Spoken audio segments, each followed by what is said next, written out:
Sa muling pagsalang ng RH o Reproductive Health Bill sa period of amendment sa Kongreso, hindi nakalusot ang ilang pagbabagong gustong gawin sa kontrobersyal na panukalang batas. Isinusulong ng Simbahang Katoliko ang nominal voting sa RH Bill. Ibig sabihin, ipapaliwanag ng mga mambabatas ang kanilang sagot o posisyon sa panukala. Live mula sa Batasang Pambansa, may report si Pia Arcangel. Pia? Jessica, halos 3 oras nga ang hinintay ng mga pro at anti-RH na nagtungo dito sa Kamara bago tuloy ang talakayin muli ng mga mambabatas ang kontrobersyal na panukalang batas. Hindi agad nabalikan ang period of amendments na naiwang nakabinbin kagabi dahil sa mga teknikalidad.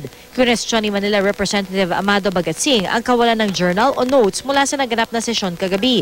Hindi raw maaaring ipagpatuloy ang debate kung di pa nabibigyan ng kopya ng journal ang mga kongresista. Bagay na itinanggi ng Majority Leader Boyet Gonzales. Tatagalugin ko na para magkaintindihan tayo. Ang sinasabi nito, Mr. Speaker, kung walang hard copy, babasahin lang ng SecGen natin kung ano nangyari kagabi. Yung ba naman ay kalabisan, Mr. Speaker? Paano na maiintindihan ng lahat nandito kung ano nangyari kahapon kung wala silang pinagbabasihan? Tatagalogin ko rin po ang aking sagot. Alam niyo po, yung pagbasa po, nakalagay naman klaradong-klarado eh. Babasahin lang unless merong na-distribute ng mga kopya. So, kung may na-distribute ng mga kopya, hindi na kailangan basahin. Okay. Pero, kailan nagdi-distribute ng kopya? Pagkatapos ng sesyon, kung mag-adjourn. Yung kahapon saka ngayon, isang session pa ho yan eh. Maya-maya, si Representative Rufus Rodriguez naman ang tumayo at hiningi ang kopya ng naging botohan kagabi patungkol sa di pagpayag kay Congressman Dennis Socrates na maghain ng talumpati sa plenaryo. Wala raw siyang nakuhang kopya kaya nagkainitan sila ni Gonzales. Either he's satisfied or not with my answer. I think we cannot, we cannot be summarily just dismissed like that with the majority leader. We should keep our cool here. It's not a matter of... We can disagree without being disagreeable. We should be We can guided differ also by without being parliamentary difficult. rules, Mr. Speaker. But if that is the kind of language that will be used by majority leader, we can never have any kind of semblance of civility here. Matapos ng ilang minuto, ipinagpatuloy na rin ang period of amendments sa kontrobersyal na panukalang batas. Nais isingit ni Representative Pablo Garcia ang probisyon na hindi dapat gumawa ng anumang aksyon ng Estado na magreresulta sa pagsuway ng isang babae o mag-asawa sa utos ng kanyang relihiyon.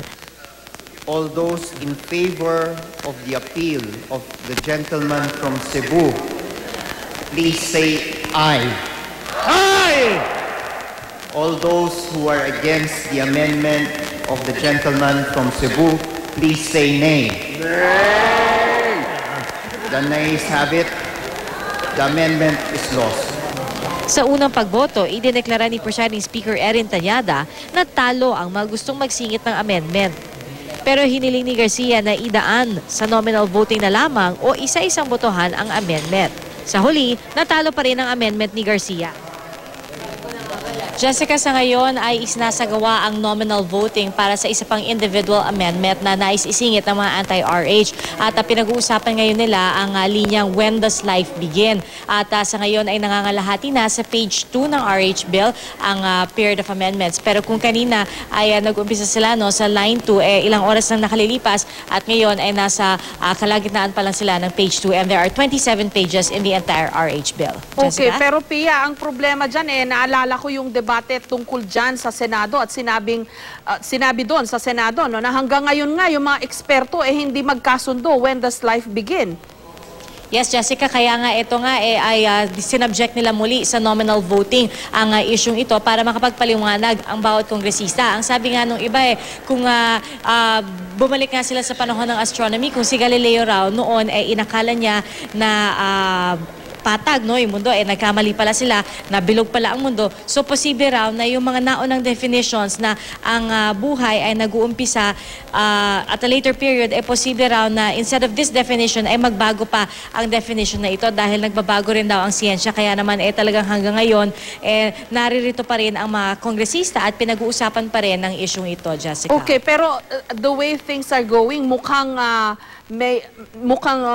may control yung majority, no, dito sa mga proceedings. Ibig sabihin doon sa so far yung mga pinagbotohan nilang nauna nanaig yung mayorya. That's right, Jessica. Actually, nung umpisa, no, medyo natagalan dahil dun sa mga ilang technicalities tulad na lamang halimbawa nung paghingi ng minorya ni Congressman Bagatsing nung journal, pati na rin yung nabanggit ni Rufus Rodriguez, hinihingi niya yung kopya nung naging botohan kagabi. At marami silang protesta, no, at ilang beses nilang tinuligsa ang mga paliwanag ni Majority Floor Leader Boyet Gonzales. Pero sa huli ay mismo si Presiding Speaker Erin Tanyada na ang sabi na this is the way that we are deciding on that point of inquiry, kaya eto at nagkaisa rin sila, no, sa in the end, no, doon sa mga naging technicalities na yon. At eto nga, pagdating naman sa mga nominal voting, iilan lamang ang miyembro ng mayorya na talaga nagpapaliwanag ng kanilang boto dahil alam nga nila na pampatagal ito ng proseso. At nung Lunes nga kahapon hiniling na mismo ni Pangulong Noynoy Aquino na bilisan na ang proseso ng pagtalakay dito sa RH bill. Ramdam ba, Pia, yung mga nag-uumpugang bigger forces at work dyan sa nangyayari sa Kongreso, namely between the executive branch at ang simbahang Katoliko na nandun naman sa anti-RH side? Ramdam ba yung pressure that they're exerting dito sa mga congressmen?